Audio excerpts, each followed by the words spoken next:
ओम शांति। राजयोगी जीवन की आधारशिला ब्रह्मा भोजन। राजयोगी भ्राता ब्रिजमोहन भाई जी लिखते हैं, भोजन बहुत स्नेह से खाना है कि परमात्मा हमें खिला रहा है। प्रश्न पूछा है, भाई जी साकार बाबा अन्न के प्रति किस प्रकार के डायरेक्शन देते थे? हमें कैसे खाना है या कैसे बनाना है? उत्तर है, ईश्वरीय यज्ञ का एक मौलिक नियम है कि अन्न का मन पर बहुत प्रभाव पड़ता है।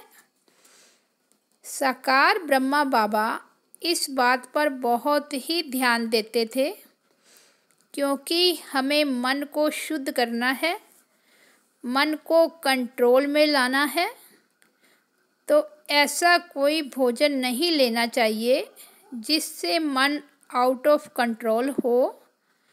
इसके लिए बाबा मलेच्छ का भोजन ये शब्द यूज़ करते थे।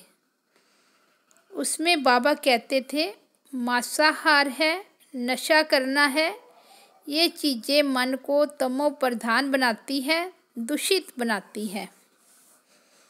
सन 1936-37 में ईश्वरीय यज्ञ स्थापित हुआ तो बाबा कहते थे कि ब्रह्मा बाबा के बच्चे ब्राह्मण हैं। ब्राह्मणों का पहला कर्तव्य होता है शुद्धि रखना, बाहर की भी शुद्धि रखना, अंदर की भी शुद्धि रखना। बाहर की शुद्धि के लिए बाबा कहते थे, कोई भी व्यक्ति टॉयलेट जाता है तो उसको स्नान करना आवश्यक है। बिना स्नान किए व्यक्ति अशुद्ध है। बाबा ने प्याज और लहसुन खाने को भी मना किया हुआ है। बाबा कहते हैं, इनके अंदर कुछ ऐसे तत्व होते हैं जो मन को उत्तेजित करते हैं।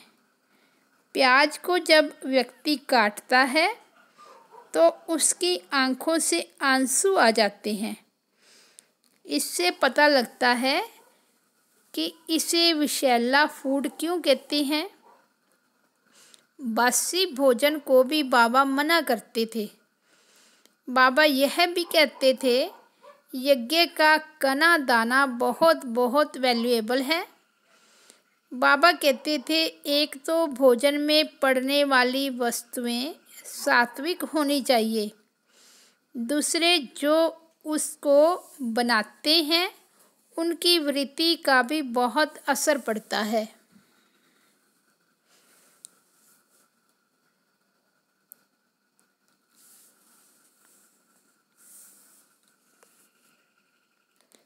बाबा खास तौर पर ध्यान खिंचवाते थे कि भोजन बनाने वालों की यह सेवा है कि विशेष योग युक्त होकर परमात्मा की याद में सब्जी काटें, दाल बनाएं।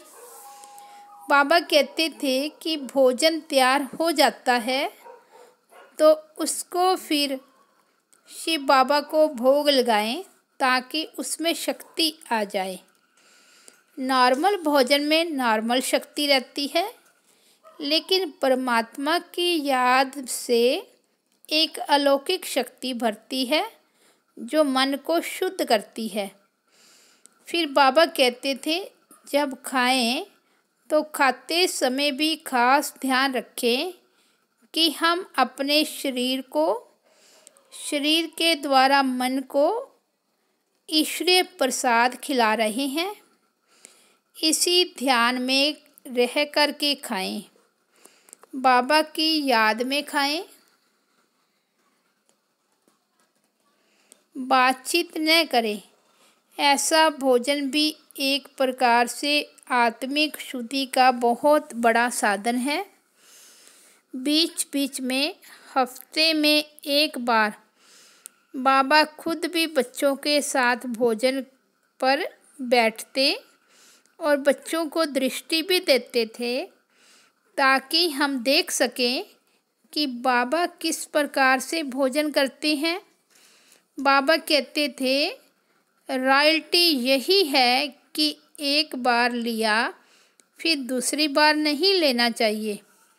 बाबा कहते थे इकोनॉमी रखनी है, जितना भोजन चाहिए उतना ही लेना है और उसको खाना है, बहुत स्नेह से खाना है कि परमात्मा हमें खिला रहा है।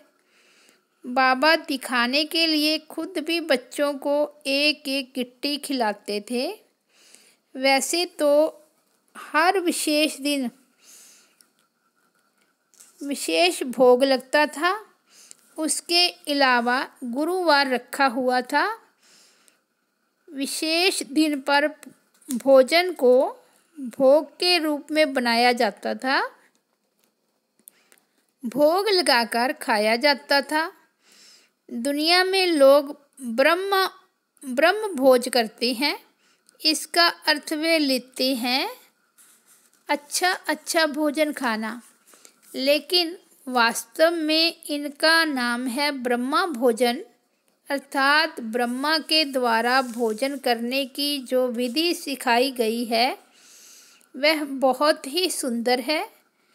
इससे कई बातों पर ध्यान देना है, जैसे भोजन की मात्रा, हमें कितना भोजन करना है, फिर भोजन खाते समय हम कितना अनासक्त रह सकते हैं। बहुत ही स्वादिष्ट भोजन सामने आ गया, उसको खाते समय क्या हमारा मन आसक्त तो नहीं हो गया? तो बीच बीच में अपने को चेक भी करना है। एक बार भोजन में खीर भी मिल रही थी, पापड़ भी मिल रहा था। एक बहन ने कहा मेरी खीर वापस ले लो, लेकिन 2 पापड़ दे दो। तो उन्होंने दे दिए। शाम को उसके मन में संकल्प आया, मैंने ठीक किया या नहीं किया। वह मतेश्वरी जी के पास सायंकाल गई और पूछा, मम्मा खीर तो अच्छी चीज़ है, लेकिन खीर को वापस करके मैंने एक पापड़ लिया है, क्या मैंने राइट किया? मातेश्वरी जी ने यही उत्तर दिया कि यह नहीं देखना है कि तुमने पापड़ लिया या खीर ली, तुम्हें फील हो रहा है ना कि पापड़ में तुम्हारी आसक्ति है। भोजन में आसक्ति नहीं रखनी चाहिए, क्योंकि हमें देह भान से छूटना है। अगर देह की आसक्ति को छोड़ना है तो उसके साथ भोजन की आसक्ति को भी छोड़ना है। कई बार कोई एक चीज़ ज़्यादा अच्छी लगती है, दूसरी चीज़ नहीं, लेकिन नहीं, सब में बराबर भाव रहना चाहिए। बहुत सारी शिक्षाएं हमको दी गई है, मैंने पर्सनली देखा है। उन शिक्षाओं का अगर हम पालन करते हैं तो हमारे में आत्मिक शक्ति, खुशी और शुद्धि की फीलिंग रहती है। अगर शिक्षा को जरा सा भी छोड़ देते हैं तो फिर उसका वह लाभ नहीं मिल सकता है। यह बड़ी भारी मर्यादा है। मर्यादा को तोड़ने से अलौकिक जीवन पर, हमारी दिनचर्या पर असर पड़ता है। कुछ ब्रह्मा कुमार कुमारी भाई बहनें तो आश्रम में अर्थात सेंटर्स पर रहते हैं। आश्रम में जो भोजन मिलता है वह खाते हैं, लेकिन जो बाहर रहते हैं उनको कई प्रकार की परिस्थितियाँ आती हैं। कईयों को जॉब पर जाना पड़ता है, कईयों को और जगह जाना पड़ता है। मुझे खुद भी एक अच्छा जॉब मिला था, उसमें यह था कि खाना फ्री देते थे, लेकिन उनका खाना हम खा नहीं सकते थे, इसलिए मैंने वह जॉब किया ही नहीं। बाबा हरेक को उसकी परिस्थिति के अनुसार राय देते थे, लेकिन जो राय एक को देते थे उसको कोई कॉपी कर ले तो उसको बाबा ने यह परमिशन दी मैं भी कर लूं तो वह बहुत धोखा खाता है। बाबा कहते थे, हर बच्चे की परिस्थिति को देखकर मैं राय देता हूँ। कई बार गृहस्थियों को शादी में जाना पड़ता है, रिश्तेदारियां हैं, जाते हैं तो क्या करें। तो बाबा कहते थे, वहाँ बाबा को याद करके फल खा सकते हैं। तुम्हारी शुद्धि रहेगी और जिसके पास जाओगे उनकी भी सेवा होगी कि यह अपने नियम के पक्के हैं। पहले पहले आपके रिश्तेदार कहेंगे, हम शूद्र हैं क्या, हमारा भोजन नहीं खाते हो। लेकिन जब वे देखेंगे कि यह नियम और मर्यादा का पालन करते हैं तो फिर उनके अंदर रिस्पेक्ट बैठता है। ऐसे नहीं हम उनके लिए ढीले हो जाएं, हमारा नियम बहुत इम्पोर्टेंट है। मैं अपने प्रैक्टिकल अनुभव बताता हूँ। मैं चार्टर्ड अकाउंटेंट के तौर पर एक बड़ी कंपनी में जॉब करता था। जॉब में कभी कभी ऑफिसर्स की मीटिंग में हिस्सा लेना पड़ता था। वहाँ मुझे चाय बिस्किट आदि देते थे, मैं नहीं लेता था। ऑफिसर्स पूछते थे, ये ऐसा क्यों करता है। मैंने ब्रह्मा बाबा को लेटर लिखा कि बाबा ऐसी ऐसी परिस्थिति है। बाबा ने कहा, तुम योग में रहकर चाय पी सकते हो और बिस्किट खा सकते हो। जब बाबा मुझे लेटर लिख रहे थे उस समय यज्ञ के अकाउंट डिपार्टमेंट के इंचार्ज हमारे रमेश भाई, जो चार्टर्ड अकाउंटेंट थे, पास बैठे थे। उन्होंने बाबा से कहा, बाबा मैं भी चाय पी सकता हूँ, मेरा भी क्लाइंट चाहे आदि लेने के लिए कहता है ना। बाबा ने कहा, नहीं। उसने पूछा, मैं भी चार्टर्ड अकाउंटेंट हूँ और वह भी, आप उसको लिख रहे हो पी सकते हो। बाबा ने कहा, देखो उसकी नौकरी है, वहाँ ऑफिसर्स दूसरे हैं, तुम फ्री हो। तुम क्लाइंट्स के साथ नहीं भी पियोगे तो तुम्हारा क्लाइंट कुछ बोलेगा नहीं। इस प्रकार से बाबा फ़र्क बताते थे। हमारी कंपनी गवर्नमेंट की एक बहुत बड़ी फर्टिलाइज़र फैक्ट्री थी।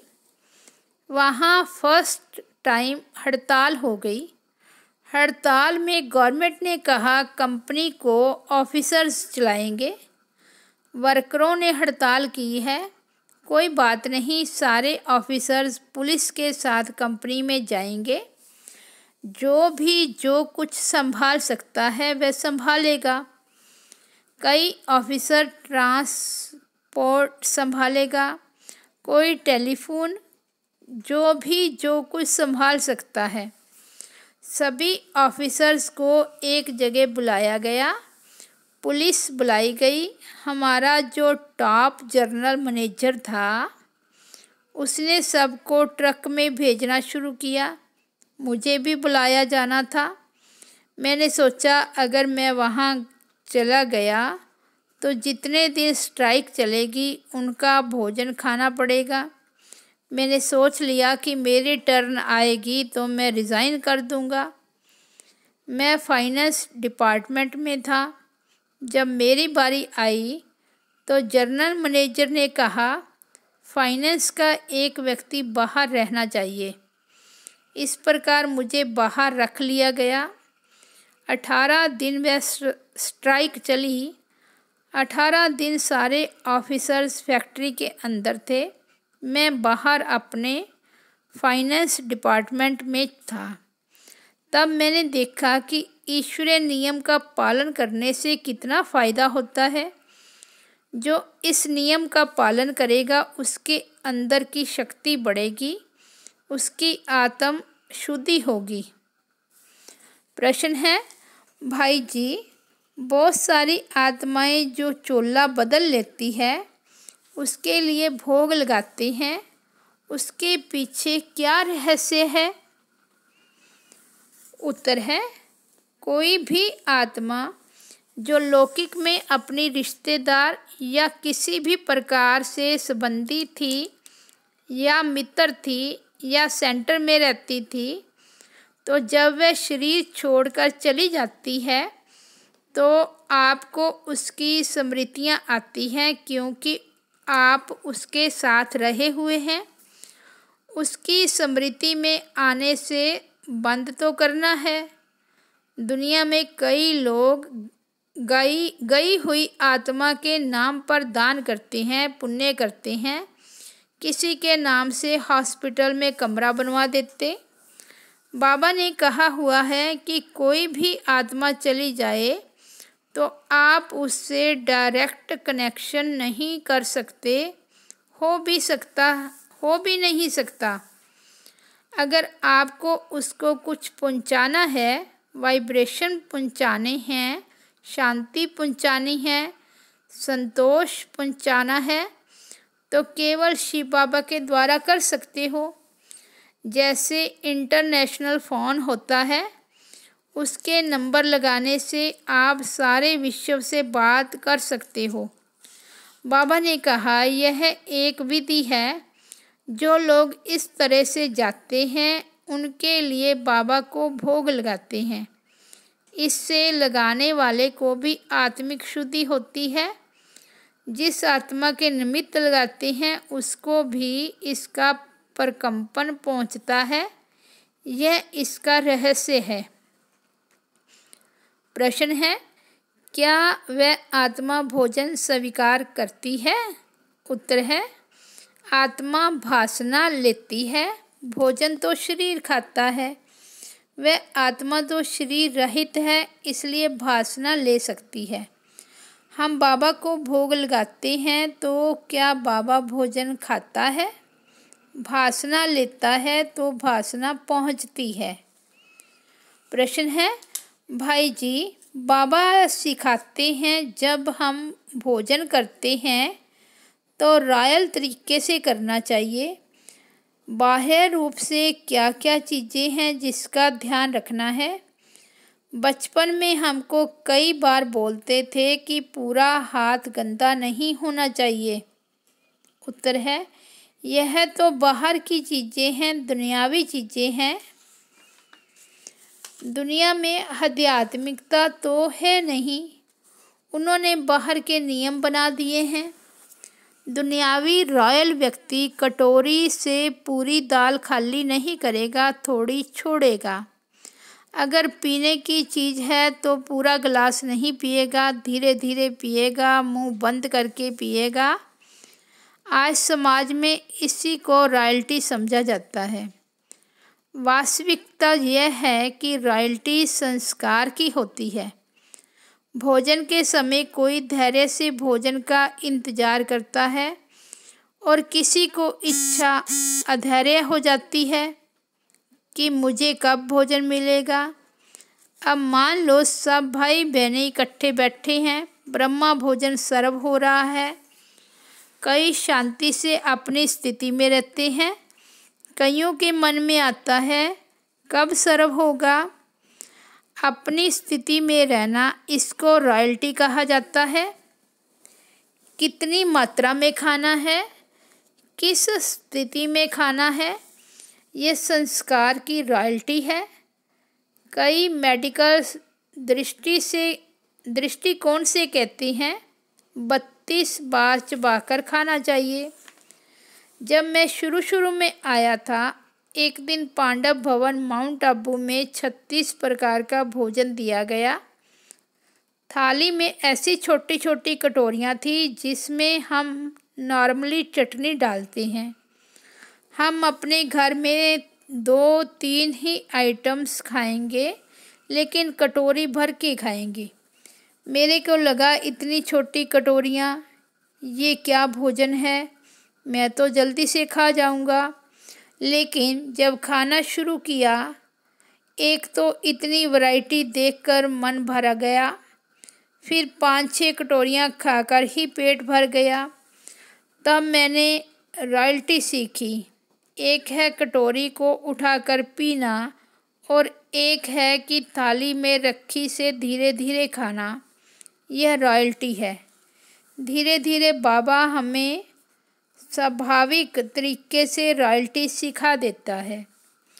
बाबा ने कहा हुआ है, सिंपल भोजन खाओ, बहुत नीचा नहीं खाओ, बहुत ऊंचा भी नहीं खाओ, मीडियम रहो हर बात में, यह रॉयल्टी है। किसी भोजन को छोड़ देना, किसी को ज़्यादा खा लेना रॉयल्टी नहीं है। यज्ञ में शुरू से ही मुझे बहुत ज़्यादा स्नेह मिला। सारी दादियों में मशहूर था कि बृजमोहन भाई को डबल टोली देनी है। मुझे डबल देते थे, मैं बड़ा खुश रहता था। डबल टोली मिलती थी। फिर मैंने देखा मुझे डबल मिलती है लेकिन औरों को तो नहीं मिलती है। एक बार प्रकाशमणि दादी जी को विदेश जाना था। माउंट आबू में शांति स्तंभ पर भाई बहनें बैठे थे। दादी जी को विदाई लेनी थी और टोली देनी थी। मैं ऑफिसर था, सूट बूट पहनता था। मैं भी आया। दादी जी ने मुझे कहा कि टोली की थाली पकड़ो। पहले पहले तो मुझे अंदर ही संकल्प आया कि ये थाली क्या पकड़ने की है, ऐसे ही दूसरा कोई पकड़ ले, मैं तो ऑफिसर हूँ। इसी समय मुझे बहुत ज़ोर से झटका आया, जैसे किसी को बिजली का करंट लगता है। मैंने चुपचाप थाली पकड़ ली और दादी जी एक एक को मिलती रही, दृष्टि देती रही, मेरे से लेकर टोली देती रही। उस समय ज़्यादा भाई बहनें नहीं होते थे, 60-70 होंगे। जब टोली देना पूरा हो गया तो दादी जी ने मुझे कहा 2 टोली लेने के लिए। मैंने कहा नहीं दादी, एक ही दे दो। मेरा मन सचमुच टोली से भर गया। मैंने देखा देने से मन आपे ही भर जाता है। तब मैंने समझा ये दादियाँ टोली क्यों नहीं खाती हैं, क्योंकि देने से उनका मन भर जाता है। फल वाला फल क्यों नहीं खाता, उसका मन भर जाता है। मन भरता है सेवा से, डबल टोली लेने से नहीं। तब से लेकर मैंने डबल टोली कभी नहीं ली है। मुझे संतुष्टता का अनुभव हुआ। आप देखेंगे जो भंडारे में सेवा करते हैं वह सबसे बाद में खाते हैं। क्यों खाते हैं? देने से उनके अंदर संतोष आ जाता है। देवता लोग जो हैं उनको जितना मर्जी दे दो, उनका मन भरा ही रहता है। वास्तव में शरीर को ज़्यादा भोजन की आवश्यकता नहीं होती है। सतयुग में अथाह है, इसलिए वहाँ हबच नहीं है। यहाँ नहीं है, इसलिए हबच है। अच्छा, ओम शांति।